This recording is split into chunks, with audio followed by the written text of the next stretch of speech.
Dear students, reproduction in flowering plant chapter में concept and question series में आज हम जो क्वेश्चन ले रहे हैं वो एनसीईआरटी में है, पेज नंबर 21 पर।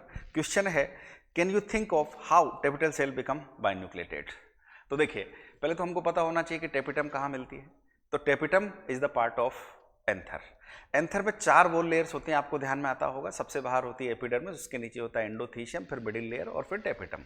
और मजेदार बात यह है कि एपिडर्मिस, एंडोथीशियम, मिडिल लेयर, इनकी जो सेल्स होती हैं वो यूनिन्यूक्लिएटेड होती हैं, जबकि टेपिटम की जो सेल्स होती हैं वो बाइन्यूक्लिएटेड होती है।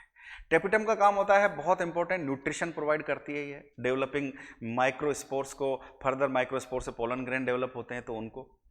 तो सवाल ये है कि ये बाइन्यूक्लिएटेड क्यों होती है, कॉन्सेप्ट क्या है। देखिए, फंडा ये है बच्चों, 2 ही तरीके हैं जिससे कोई सेल बाइन्यूक्लिएटेड हो सकती है। एक तो तरीका ये है कि 2 सेल का फ्यूजन हो जाए और दोनों सेल का न्यूक्लियस एक ही सेल में आ जाए, जो ज़्यादातर हमको लोअर ऑर्गेनिज्म में देखने को मिलता है, जैसे कि फंजाई में। दूसरा ये है कि सेल डिवीजन जब होता है तो कैरियोकाइनेसिस हो जाए, यानी न्यूक्लियस का डिवीजन हो जाए, लेकिन साइटोप्लाज्म का डिवीजन ना हो। तो अगर न्यूक्लियस डिवीजन हो गया, साइटोप्लाज्म का डिवीजन नहीं हुआ, तो वो दोनों न्यूक्लियस एक ही सेल में आ जाएंगे। ये है कॉन्सेप्ट। तो सवाल है कि भैया टेपिटम की सेल बाइन्यूक्लिएटेड क्यों है।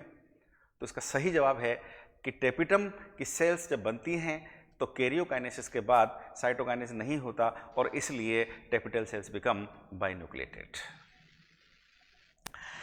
इसी चैप्टर में अगला सवाल है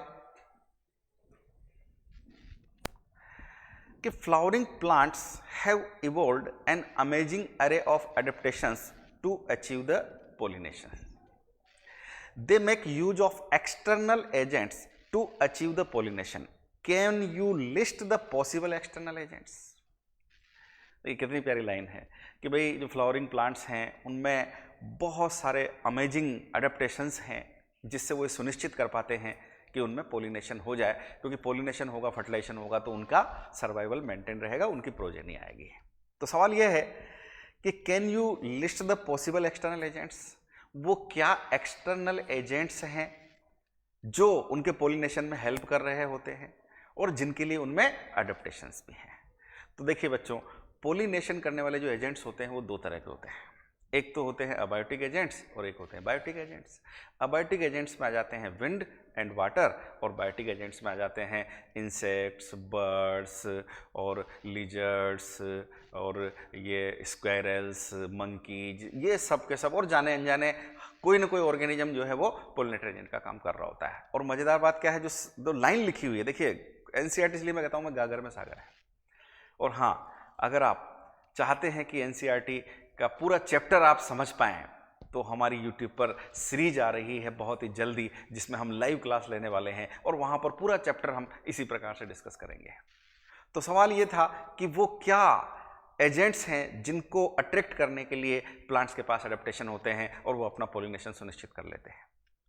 तो बायोटिक एजेंट्स जो होते हैं उनको अट्रैक्ट करने की आवश्यकता होती है, और उसमें आ जाता है फ्लावर्स होते हैं, फ्लावर कलरफुल होते हैं, फ्लावर्स में नेक्टर होता है, नेक्टर को वो फीड कर रहे होते हैं, और उसके साथ साथ उनमें फ्रेग्रेंस भी होती है। कई प्लांट स्पीसीज ने तो इस तरह के in the course of evolutions इस तरह के मैकेनिज्म अपना लिए हैं कि कोई पर्टिकुलर स्पीसीज ही उनमें आकर के पोलिनेशन करती है और उस स्पीसीज के साथ उनका एक म्यूचुअलिस्टिक इंटरेक्शन क्रिएट हो गया है। जैसे कि युक्का प्लांट में युक्का मोथ होता है, या फिग जो प्लांट होता है उसमें जो इंसेक्ट स्पीसीज पोलिनेशन कर रही होती है, क्योंकि वहाँ जो इंसेक्ट स्पीसीज होती हैं वह फीमेल अपने एग लाइंग साइट के रूप में इन फ्लावरिंग पार्ट्स का या फ्लावर का इस्तेमाल कर रही होती हैं।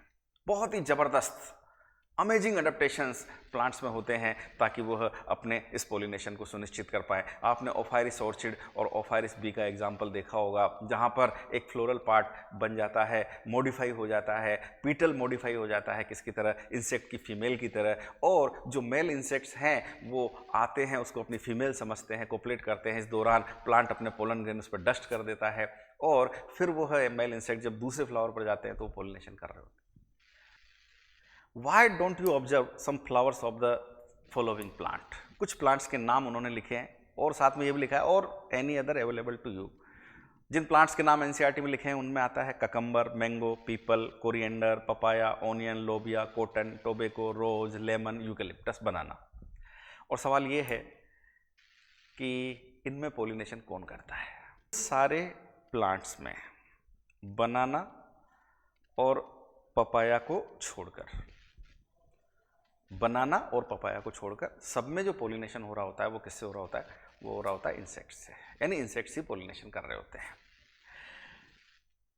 पपाया की जब मैं बात करता हूं तो पपाया में जो पोलिनेशन होता है वो विंड पोलिनेशन होता है। और बनाना तो और ही मजेदार केस है, बनाना में दोनों चीजें होती है। बनाना में पोलिनेशन फर्टिलाइजेशन नहीं भी होता और होता भी है, क्योंकि जो कल्टीवेटेड बनाना होता है वो तो पार्थेनोकार्पिक फ्रूट होता है, तो वहां पोलिनेशन, पार्थेनोकार्पिक फ्रूट में पोलिनेशन की जरूरत नहीं होती। लेकिन जो वाइल्ड बनाना होता है, जो नेचुरल बनाना होता है, जिसमें सीड भी प्रोड्यूस होते हैं, हम ये जो केला खाते हैं उसमें सीड नहीं होते, ठीक है ना। लेकिन जो नेचुरल वाइल्ड बनाना होता है उसमें खाने के लिए हमें ऐसा केला नहीं मिलता है, फल नहीं मिलता है, उसमें बाकायदा पोलिनेशन फर्टिलाइजेशन होता है। और बनाना में पोलिनेशन फर्टिलाइजेशन का काम बेट्स कर रही होती हैं।